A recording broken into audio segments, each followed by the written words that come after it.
네, 안녕하세요. 김종호 교수입니다. 오늘 구약 성서 이야기, 오늘은 호세아서에 대해서 한번 살펴보는 시간을 갖도록 하겠습니다. 이 호세아서는 내용이 소예언서로 분류를 하고 있지만 사실 그렇게 작은 책이 아니에요. 총 14장까지 돼 있는데 이거는 다니엘서보다도 훨씬 더 깁니다. 근데 다니엘서를 우리가 대예언서라고 오히려 호세아서를 소예언서라고 하는데 이게 분량으로 그렇게 따진 건데 이것도 좀 그렇게 잘 분류된 거라고 보기는 좀 어려울 것 같아요. 아모스하고 호세아서는 대강 좀 같은 시기에 살았던 사람들이다라고 볼 수가 있습니다. 20-30년 정도 차이가 나는 것 같아요.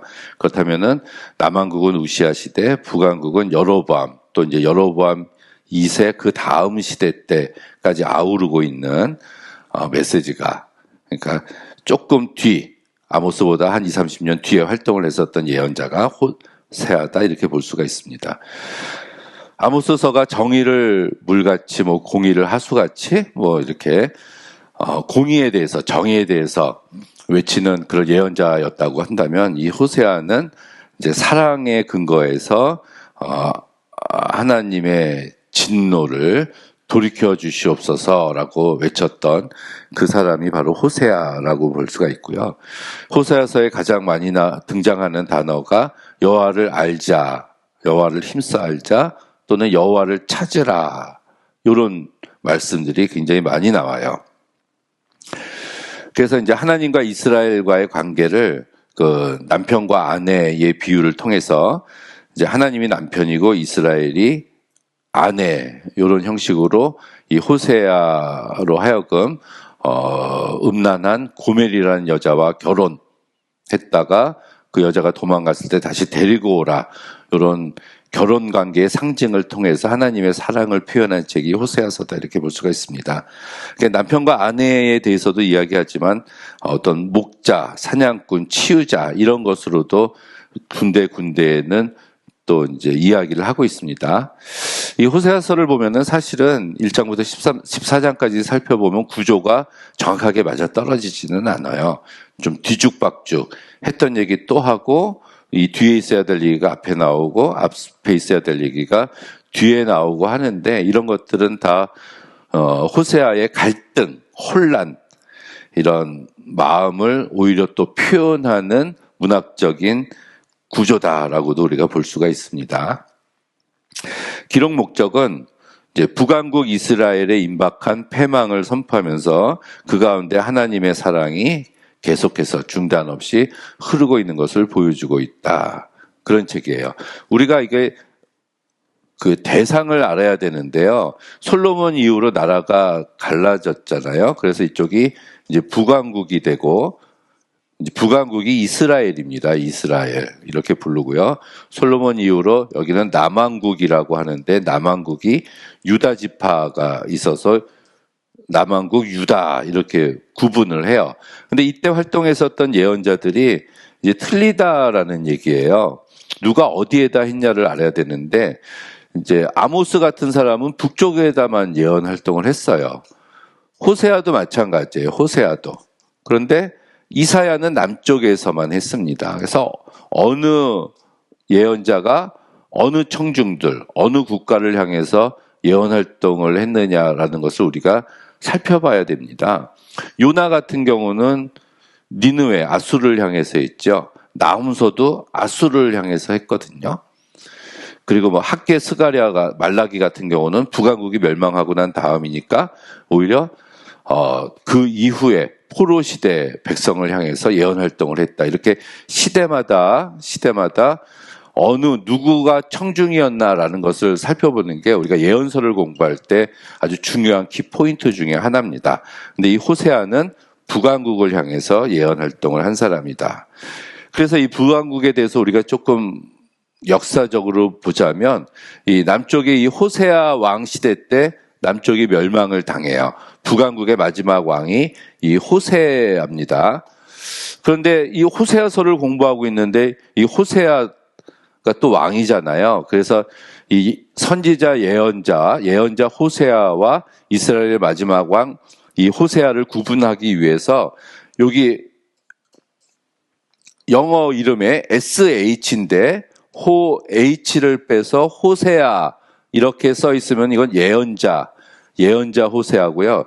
H가 들어가 있으면은 이스라엘의 마지막 왕 호세아 이렇게 영어로는 구분을 합니다. 여로보암 2세가 죽고 나서 그 왕이 스가랴, 살룸, 무나임, 부가히야, 베가, 호세아 하고 한 20년 만에 이제 나라가 망하게 돼요. 그래서 스가랴가 여로보암 2세의 아들로 6개월 동안 통치하다가 이제 살룸이 반역을 저질러서 이제 쿠데타를 일으켰어요. 쿠데타를 일으켰습니다, 여러분. 아주 쿠데타를 이게 내란 사형이죠, 사형. 근데 이 살룸이 한 달간 통치하다가 또 이제 쿠데타를 당해요. 쿠데타의 연속이에요. 그래서 무나임이 왕이 되고 부가히야가 이제 이어받았는데 또 베가가 또 쿠데타를 일으키게 됩니다. 그러니까 여로보암 2세가 40년 동안 다스렸거든요. 40년. 근데 여로보암 2세가 죽고 나서 74년, 멸망이 32년, 아니 22년이에요. 멸망이 22년.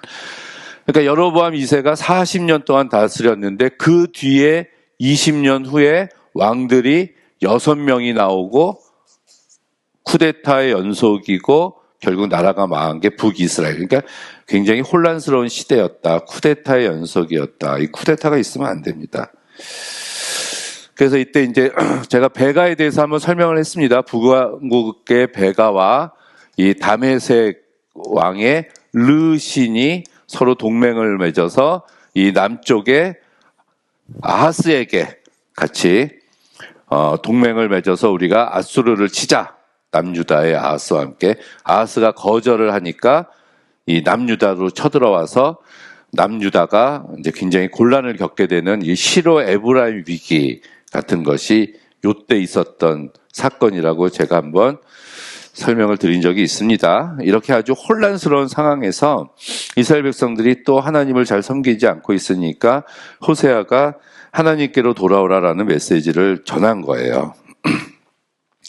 그래서 이때는 쿠데타 연속이었다. 그리고 하나님을 의지하기보다 이 왕이 된 북이스라엘의 왕들은 강대국의 눈치만 살피고 조공을 바치는 그러한 정책을 피고 있었고요. 계속해서 바알 숭배를 했고 성적으로 부패했고 사제들과 예언자들이 타락했고 또 하나님에 대한 지식이 없어서 내 백성이 망하는도다. 제사장들이 체험이 없어서 백성들도 체험이 없다. 제사장들이 강도 때처럼 오히려 살인을 하고 다닌다. 이런 메시지들이 이런 기록들이 이 호세아서에 나타나 있습니다. 그러니까 이 시대의 상황들이 이랬다는 얘기죠. 그렇지만 이 하나님께서는 호세아를 통해서 하나님은 이스라엘 백성들을 사랑한다. 우상, 이방 신을 섬겼더라도 호세아의 아내인 고멜이 이방 신을 섬기고 도망갔더라도 다시 데리고 와라. 이런 것처럼 음란한 아내를 사랑하는 이런 표현을 써서 하나님께서는 이스라엘 백성들을 사랑하신다라고 말씀을 하고 계셔요. 그렇지만 그래서 이제 오라는 얘기예요. 이게 죄를 지적을 했다는 얘기입니다. 죄를 지적을 했어요. 이스라엘 백성들의 죄. 그래서 너희들이 이제 심판받을 것이다라는 얘기잖아요. 심판. 죄를 지적하시고 음행했다, 술 취했다, 형식적인 예배를 드렸다, 그리고 사회적으로 악을 했다, 악을 저질렀다. 그래서 회개해라. 그 다음 메시지는 회개해라가 나옵니다. 백성들에게 회개하고 돌아올 것을 계속해서 이제 요구를 했는데 이스라엘 백성들이 돌아오지 않고 계속해서 이제 죄를 지었다. 하지만 하나님께서는 이게 굉장히 중요한 메시지예요. 이스라엘의 죄악과 여호와의 신실하심에 대해서 역사를 비교합니다.